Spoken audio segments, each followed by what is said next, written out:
Welcome to Let's Talk About Leadership, Service, and Sisterhood. A podcast sponsored by California Rainbow.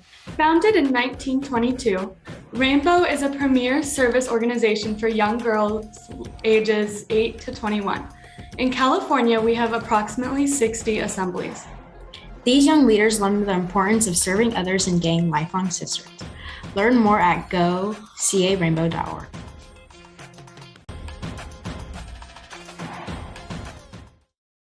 Welcome back to the Let's Talk About Leadership, Service, and Sisterhood podcast. I'm Colleen Weaver, your facilitator. This is episode 5, Religion, What Faith Means to Us as Teenagers. Today's host is Ella. She's one of our PR team members for California Rainbow. And our expert guest is Pastor Michelle Fong, who is a youth and children's minister. Ella, you want to go ahead and ask the rest of our guests to introduce themselves? Of course. So could all of you wonderful ladies please introduce yourselves and tell us what religion you identify with? Hi, I'm Karina and I am Muslim. Hi, I'm Isabella and I'm Christian. Hi, my name's Michelle Fong and I am a Christian and I grew up Catholic. Hello, I'm Abigail and I'm a Christian. Hi, I'm Jordan and I'm a Catholic turned agnostic. And I'm Sarmish and I identify as a Hindu. So hi, I'm Jody and I identify as Jewish. Abigail, would you like to go ahead and talk a little bit about what being a Christian is? Would love to. Being a Christian to me means to trust that a Savior died for you and forgives you from your mistakes and believes in you and has a purpose for you. Jordan, would you like to talk a little bit about what being agnostic means? Sure. Yeah. I think agnosticism can take a lot of different forms for different people, which I think is kind of part of like the fundamental idea is that like most agnostics kind of think that there's no wrong answer in terms of religion, or that there is some kind of higher power, but that it's like impossible for humans to like fully ascertain what that might be. So it's kind of a form of general spirituality, kind of accepting all other religious beliefs as possibly true. It's the difficulty in picking an answer. How's that? That's really interesting to me. Karina, would you like to talk a little bit about being Muslim? Yes, I would love to talk about being Muslim. Okay. So being Muslim, we believe in our God, who is Allah, and Muslim is an Abrahamic religion, and it is the third of the Abrahamic religions. And so a lot of the stories that are in Islam are seen in the Bible and the Torah. So many stories such as that we know in Rainbow, such as, Noah's Ark being one of Noah's Ark, for example, they are prevalent in Islam. The only main difference is that our Prophet Muhammad, he was the one that communicated with Allah through an angel. And so that's how we get many of the stories of Islam. And so much of the beliefs that we believe in Islam are the same with Judaism and with Christianity, since it is an Abrahamic religion. And that's I guess the beauty of many religions is that they've all got some of the same beliefs. That's so cool that they're all just so like intertwined, but they can also have different beliefs. I think that's really like cool. I don't know. Sarmishra, would you like to talk about being Hindu? Yeah, sure. So Hinduism obviously isn't a part of the three, what is it? Islam, Christianity, and then Judaism, right? So Hinduism is essentially just a bunch of beliefs based on books mixed with traditions that a lot of Indians follow today. And I have one of the books with me. Oh, wait, it's not mirrored. Okay. Sorry, wait. Okay, there. So this is one of the books. It's called the Bhagavad Gita, and it's written in Sanskrit. Well, I mean, this is translated into English, but it was originally written in Sanskrit, and I'm not entirely sure what's in there because I haven't read it myself. But yeah, essentially Hinduism is just traditions and ideas. Miss Anders, would you like to talk a little bit about Judaism? Judaism to me is, I mean, obviously one of the biggest characteristics of it is that it's a monotheistic religion, and very similar to how you just heard with the Muslim religion and the Hindu religion. It's like one of the older religions that is rooted in like the Old Testament and the stories with Abraham. And to me, it's like a very structured religion where there's a lot of different, just about every little thing that we have in life, we can celebrate or note, and we have different ceremonies for everything. And I find that very beautiful and comforting in a lot of ways, even if I don't follow everything. Isabella, do you want to talk a little bit more and add on to what Abigail had to say about being Christian? Yeah, definitely. Thank you. I feel like being a Christian to me personally is I believe in the Lord, and I believe that he sent Jesus, his one and only son. And I believe that he did that out of his love for me and for all of us. And that through that, he died for us to save us. And that basically, I believe in the Bible as his living, breathing word of God that like basically is the great love story of like how Jesus came and died for us to love us and to bring us back to him because he's our great father and he loves us so much. And I just believe that he's king and that he loves us so much and that he calls us to love differently and to share his light with other people. Those were so just like wonderful and kind words, and I love to hear how happy everyone is just talking about their religion. So anyone can jump in here, but what is everyone's favorite part about their faith, or maybe a favorite practice in your religion? Anyone can go ahead and jump in. I'll jump in. One of the favorite things that I loved growing up Catholic, but I also love that happens in the Christian religion is communion, because communion it's a reenactment of the Last Supper before Jesus was arrested and beaten and crucified. And it's a reminder to us of the sacrifice that he made, and that every time we gather together, we should break bread together and do it with grateful and sincere hearts. Would anyone else like to share some of their favorite things about their faith? One of the things I enjoy about Christianity is the hope, joy, and peace that you receive when you accept Jesus as your Lord and Savior. I always feel so safe and secure knowing that Jesus is always on my side. Something I really love about my religion, which is Christianity, my faith, is that we have this opportunity each time we go to church to worship. And so music plays, and this depends on your church, but at my church, we have like a whole band, and it's just this amazing like experience to be able to just like lift up our hands to our Creator who loves us so much and just kind of praise him for what he did for us and what he continues to do for me every single day, and how he gives me hope. He keeps the air in my lungs each day. I mean, everything about him is the reason why I am here today and the reason of who I am today and how I love other people. And like Abigail mentioned, the joy that just comes from that relationship is all of what I love. And secondly, if you've ever seen baptisms and just the beautiful declaration that people make, we believe as Christians that isn't like, it isn't water that saves you, it's Jesus. But through that, this like outward declaration that I'm following him is just something so special in the choice that they make. And I just love seeing that and getting to be a part of that. One of the things I really love about Judaism is the emphasis on family, that all of our traditions are really steeped in being a community and being a part of your family. And I also really enjoy that there's a big emphasis on giving back to your community, giving tzedakah, like part of our ceremonies growing up, like your bar bat mitzvah. And a big part of that is doing a project for your community and giving back to your community.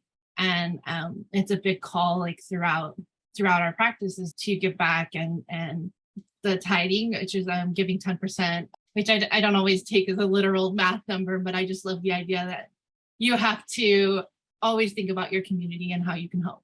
I would actually like to say the same about Islam. Actually, I've noticed that actually a lot of Islamic and Jewish practices are similar.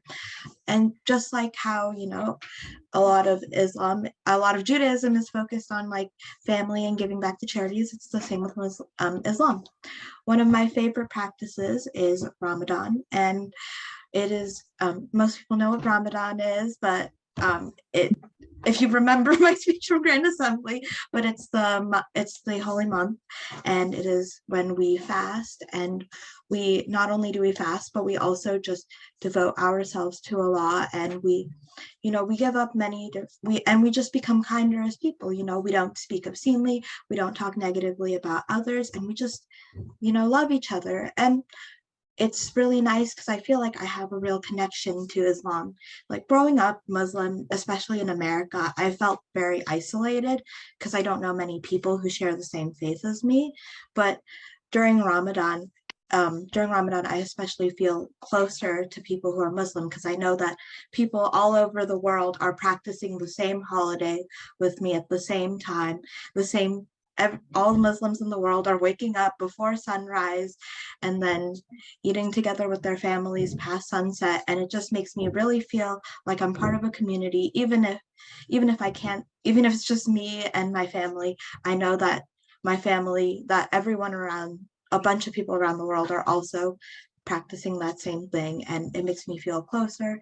And also at the end of the month, we also do give to people, back to our community, and we donate to people who are less fortunate than we are. And it makes me feel like not only do I feel better about myself during Ramadan because I feel like my faith with Allah has grown, but also I can help other people in my community. And it makes me feel like Ramadan is just a great time for I guess everyone, is what I'm trying to say. Favorite practice. Okay, so with Hinduism, I would say one of my favorite practices are the festivals. Like, for example, Diwali is a well-known Hindu festival, and it's the festival of lights. Like during the day, we set up diyas, or like little lamps, or like almost the size of like those really tiny candles you find at Target, but we just set them all over our doorstep. And the whole point of that is so that Sita, one of the people from the Ramadan, which is a book that Hinduism is based off of, so that Sita can, because she was kidnapped by a demon, and then she needs to figure out how to get back to her lover, and I forgot what his name was, but yeah. So it's a really nice story, the Ramadan. But yeah, so Diwali is just the festival of lights so that Sita can find her way home, and then we light up firecrackers and like little tiny cracker things that you throw on the ground, and then it like firecracker. But yeah, Hinduism and Diwali, that's my answer. That's a good answer. So I'm going to go ahead and move into how religion plays a role in our lives. So how does religion become a part of your identity, or is it a part of your own identity, and how do you make it a part of such? Isabella, do you want to talk about that? Sure. Yeah, thank you. So I personally believe that my identity is completely in Christ, and that's what I strive for as a person. I really, really struggle with this. And when I struggle with this, I fall into like comparing myself or looking at my worth. That's a hard thing that I feel like a lot of us can experience. And I'm comforted by the fact that Jesus sees me as his beloved daughter, and that I'm actually made new, I'm made whole. I don't have to, earn my love. I don't have to earn his love. He's already given that to me. I actually get to just be grateful for that love, and I'm loved to love others, if that makes sense. Like, that's what I believe. I believe that my identity is given to me so that way I can use what he's given me to just share that with everyone I meet, and just kind of remind everyone that you are so valuable. You are so adored. I'm sorry, I get so emotional talking about like Christianity because he's my entire world. And my entire life. So I absolutely strive to have my identity placed in him. And I think I do that by I try to be my Bible, and that's not like a requirement. It's like, just think about anybody you know. If you want to get to know someone, you spend time with them. You ask them questions, you learn about them. And for me, that's the way I can learn about God. I can learn about his voice and his character. And by reading his word and going to church, which I love doing and is so fun, I actually get to be surrounded by a loving community. And I also find out how he loves me and how he speaks about me, and those are the words that I remind myself when I say bad things about myself. I remember how he speaks about me in the Bible, and I just cling to that. And that's the truth, knowing that he loves me and loves others. That's so beautiful. Oh my goodness. Mrs. Fong, how does being like religious, I know it's your career, but how does it play a role in your personal life as well as your? Well, to do what my husband and I do, it has to be a part of our personal life, because we can't stand up there on a Sunday or a Wednesday or whenever we do youth group and say, well, this is what you need to do in order to, grow in your walk with faith and in your faith. And if we can't be the example, then it's kind of hypocritical. So we read together like every morning. Even though I'm in California, he waits for me to wake up to call him, and we read like a chapter a day. We're going through the Bible together. It's literally a part of our everyday lives. When I go to a restaurant, we ask whoever's serving us, we ask them their name, and then we'll ask them, we'll tell them, we're going to pray over our meal. Is there anything that we can pray for you for? And I think we've only had 3 people just kind of go, no, thank you, but no. But most time people will stop, and we've had people cry. Like, we've never been asked this before, and there's so much going on, and they're carrying so much weight. And that's made a difference in somebody's life that we're like, okay, we'll pray for you and take care of this. And we do that in front of our students. We do that with our leaders. I do it with my family all the time.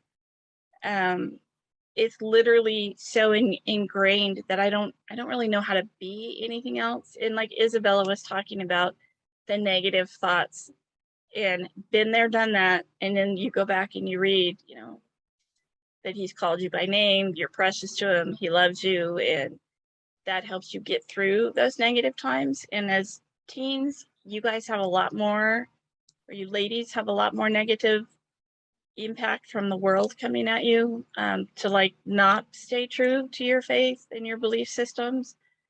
And what we try to do is encourage and help you grow no matter where you're at. You don't have to be a Christian for us to love on you and to help you be comfortable and grow in your faith.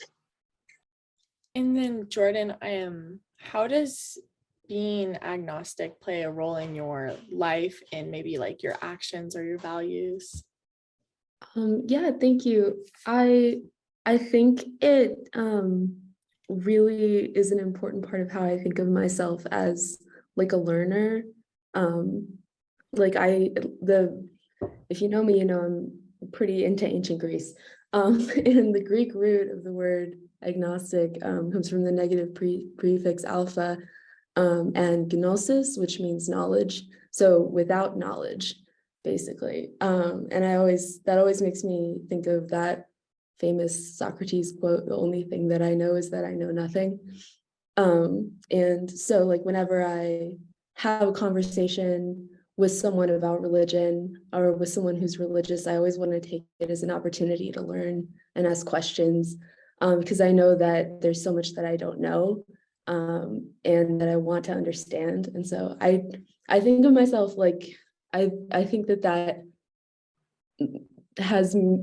puts me in a role of like a receptacle for this information about like all of the different ways that people find meaning in life, and the rituals that people follow, and the values that people have, and having conversations just like this helps me learn. So yeah, I think that's a huge part of my identity, something that's really important to me. Yeah. whole religion podcast has kind of reminded me of The Life of Pi, if any of you have seen the movie or read the book.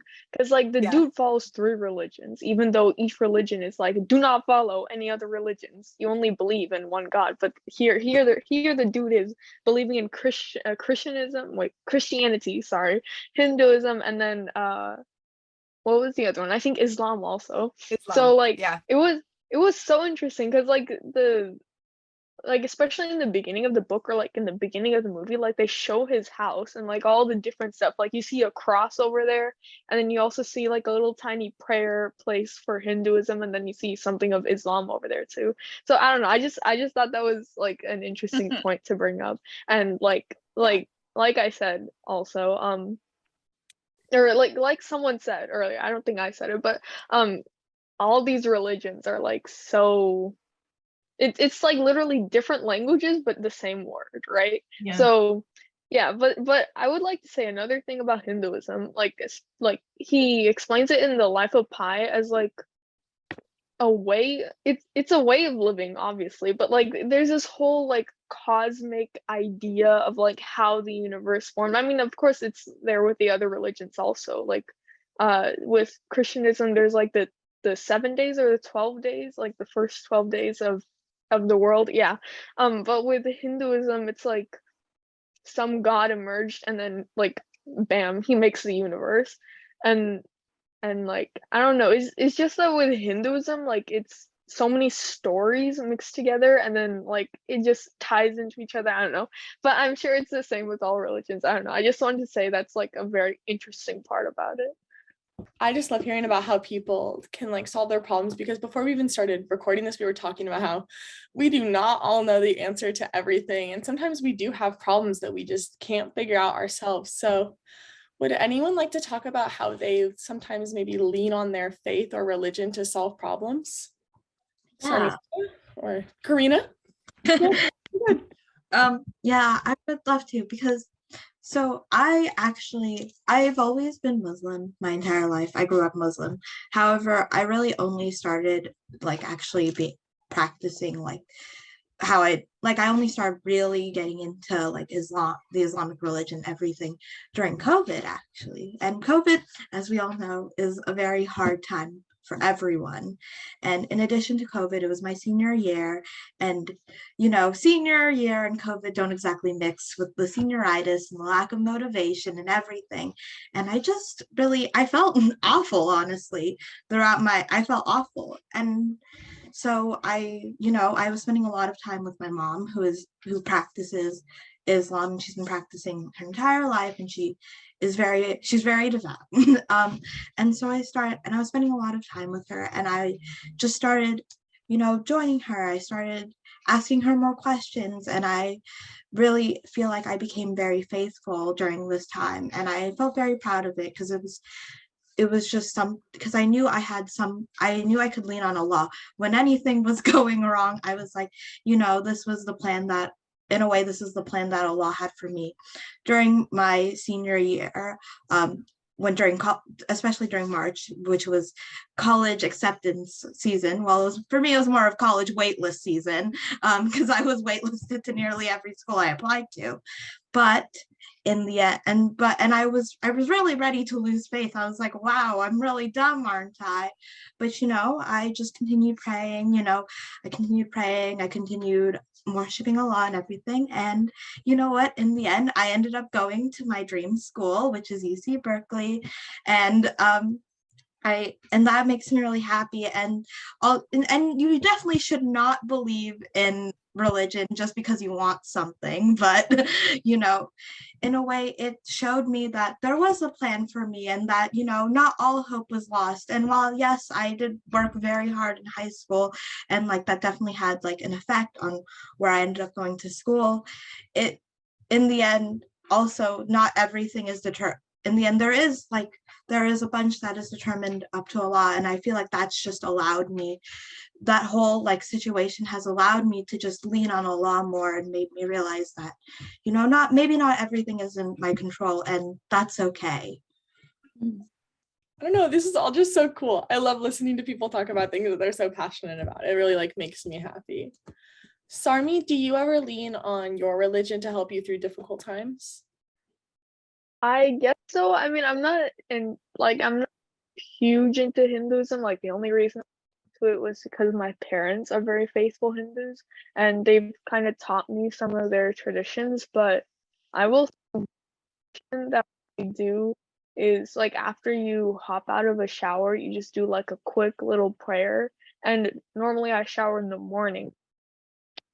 And when you pray for something, you kind of make like a mental note of what you're gonna do that day, and like a little tiny tip. Like for example, like wish I get or I hope I get an A on this test on Friday. So in that moment, like study harder on Friday. Uh, yeah, so it's essentially just a little growth mindset thing that I do. I love that term growth mindset because sometimes it's so easy for us to just shut ourselves off and say, I can't do it.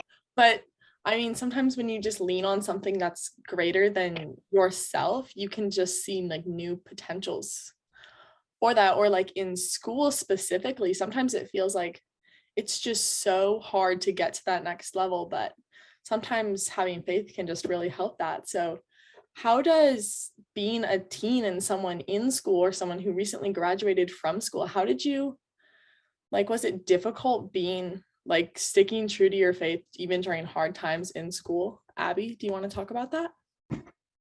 So I'm homeschooled, but I still do a co-op.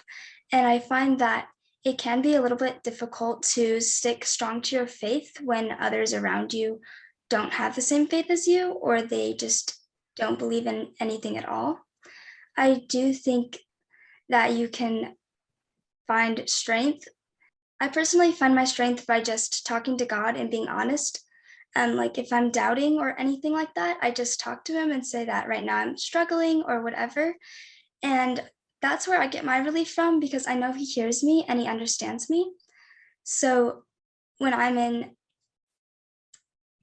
not trouble, but in doubt or in fear of others and what they think of me, I just be honest with God, and that's how I get my strength. So, Karina, I remember earlier you had talked about how there was the three religions, Judaism, Christianity, and Islam, that all share the same beliefs. What are some like similarities or teachings that you can maybe talk about between the three? So I'm okay. Let me see if I'm trying to remember. So a lot of the stories that are in Islam are seen in the Bible, and I'm not too sure. And I think the Torah, but I know mainly a lot of connections with the Bible because Rainbow is built on Christianity, so I'm like a lot of the stories are very familiar, and we have our own story of the flood and Noah's Ark, and there's a story, and then there's a story of Mother Mary and Jesus. There are different names in what am I trying to say? There are different names in the Quran, but essentially, like the message and the story of it all is the same, and the message and the story of all of it is the same. There are some differences, for example, I know that in Christianity, Jesus is the Son of God, and that is the core belief of Christianity. However, in Islam, Jesus is a prophet for God, just like how Muhammad and Abraham were, and so that's a difference. But overall, a lot of the messages of like being kind to others, giving back to charity, and just loving your mother and all that, they're all similar. And also like Judaism and Islam, we both do not eat pork, and we both don't eat pork, and also the meat that we eat, they have to be prayed over. For example, in Islam, our meat has to be halal, and then Judaism, the meat has to be kosher. And a lot of it also just a lot of it stems from like what comes from the time, so for example, like meat being halal, it's like a way to cleanse the meat. And I'm not sure if that's exactly the same in Judaism, but that's how it is in Islam. And also, so there are various practices that Islam takes from uses that Islam takes from Christianity, or not necessarily takes, but incorporates, there's the word, that's the word, incorporates into Christianity, incorporates from Christianity and Judaism. And I just love seeing it because it just shows that our religions aren't very different after all. And there's no reason for us to fight or hate each other, because in the end, we all believe a general similar message. There's one God, and we all believe in that one God. And it's just, and sometimes when people make that connection, it makes me very happy, because it's we don't need to fight, because we all have similar beliefs, and we're all children of God. Yeah, well, there's always something there for everyone. There's something for anyone to find in any religion, regardless of what it is. There's always something there. Mrs. Fong, did you want to talk about the importance of finding a faith and finding something greater than yourself? Sure. Let's see if I can do this right. For me, I grew up Catholic, and when I joined Rainbow, that's where I was, and I really hated going to church, I'll be honest. Mass was very boring for a 12-year-old girl. And then I got into Rainbow, and then I started actually listening to the lessons from initiation and the bow stations, and I became more connected and more involved with my faith. My faith is the reason so many things have worked, not really worked, but why I'm still kind of here. When I was 14, I held the office of immortality. If you've ever held the office of immortality, sometimes it doesn't exactly make sense of everything. And we had initiation one night, and I came home, and we were told that my cousins had been killed earlier that day. They lived in Colorado. And the first thing that clicked into my head was, okay, I know where they're going. They already have that relationship. They've already they were on that path for, eternal life. And then I went back and I repeated the lecture to my mom, who was not affiliated at the time. And that's kind of what got me through that situation. But it also, having a faith, whether it's Christianity, Islam, Hinduism, Buddha, whatever, it keeps you grounded, and it keeps you, instead of when something happens or things are difficult, and most of you have shared this, you talk to God, or you talk to Allah, or you convey your concerns and how you're feeling, and then you get peace, and you get comfort, and you get the sense of well-being. And for students that are grounded in their faith, high school is easier. Teenage years are easier. You still have the difficulties like everybody else, but it's not quite as overwhelming, because you have your faith to fall back on, and that helps you. It helps you to grow, and it helps you to stay okay. And for me, if I didn't have my faith, I don't know that I would be here, to be honest. My faith is what's kept me together through cancer and through all sorts of other things. And I would be lost without it.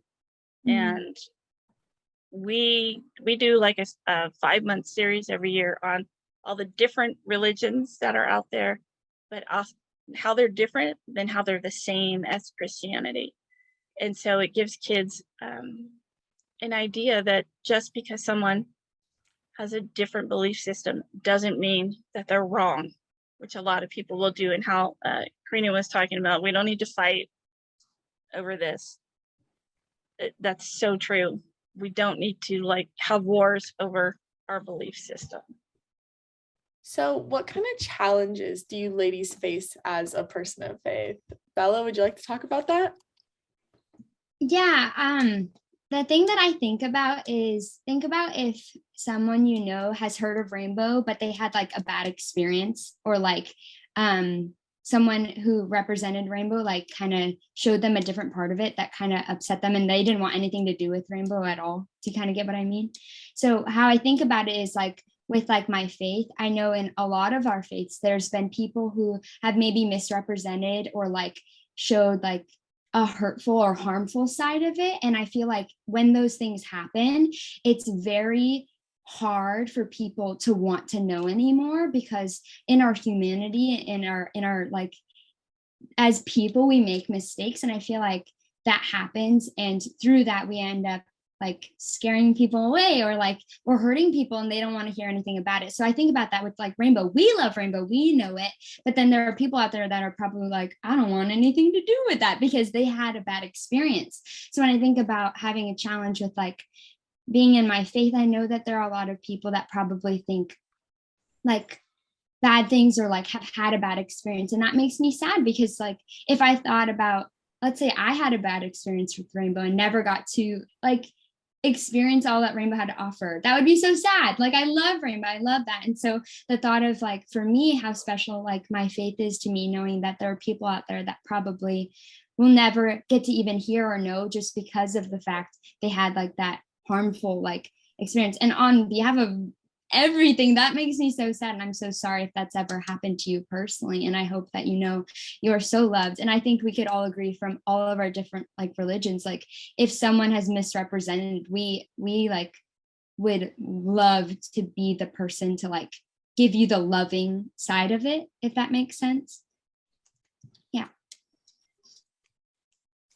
Yeah, I definitely understand the misrepresenting faith as someone who is Muslim. Growing up, honestly, you know, being Muslim growing up felt slightly like, in a way, when I was younger, when I wasn't very close to my faith, it felt something very, I guess, not necessarily embarrassing, but also, I knew about how people perceive Muslims and how people saw Muslims in a very negative light. Muslims are all terrorists, or Muslims they're all very like, they're conservative, they're brash people, they're rude, they're brash, they're barbaric, and there are many negative things that people say about Islam. And sometimes there are people who will never try to understand how the beauty of Islam, because all they see it is they just see terrorism, and just all this harm, when in reality, like, that was just one group of people that misrepresented an entire religion. Nearly every Muslim disagrees with terrorism, and it's just so honestly depressing to see how people look down upon Muslims just of the actions of one group. And so, I like what Bella said, I would love to be the one to show, we would love to show, to be the ones that show that, like, the loving part of our religion, the good part, the part that we all love, that all Muslims love about our religions, we love, and that, that Muslims are not evil people. Muslims are people who are there are Muslims who are some of the kindest, most generous people I know, and that, that our actions, and that as a group of Muslims, we should not be diminished to just one group of people who did something that we all condemn, including Allah. I was just gonna say, like, I think that's so beautiful, like what Karina was sharing, because as someone who's Jewish, like, I had a lot of the similar like experiences of a lot of like just misconceptions about my faith, and like a lot of just things that are just shaped by like everybody knows about the Holocaust, and that's or people just identify with the like very Hasidic New York like Jews or things like that, and they don't know all the different facets of Judaism, or they just associate it with all the worst stuff that's going on in the Middle East. And I think when I was young, I got the opportunity to travel the world and see like things firsthand in Israel, or I just recently went to Istanbul, and it's a predominantly Muslim city, where I got to learn firsthand, like, really getting to know the people there. And I think that it's really important to take that step, outside of your own faith and get to know people of other cultures, people of other faiths, you know, travel the world, or get to meet that person of another faith, or, you know, make a friend with someone where you're gonna get to go beyond the misconceptions and the stereotypes and really see that we really are at the base of all religions, teaching kindness and teaching to love one another. And we miss that when we're so entrenched in our own religions and we're judging other religions, that we miss our own religion messages. And so I just think it's so beautiful what all these girls have shared today, which I think is that message of kindness and loving one another. Absolutely. I couldn't agree more. Ella, thank you so much for being a wonderful host today. And ladies, I have been very impressed with all of your messages. For those of you who don't know, our podcast is sponsored by California Rainbow, International Order of Rainbow for Girls. And all of these women before you are members of that order and are my sisters. And while we may not share the same religion, we all share the same faith in our Creator. And we are very happy to be here today and to talk with all of you.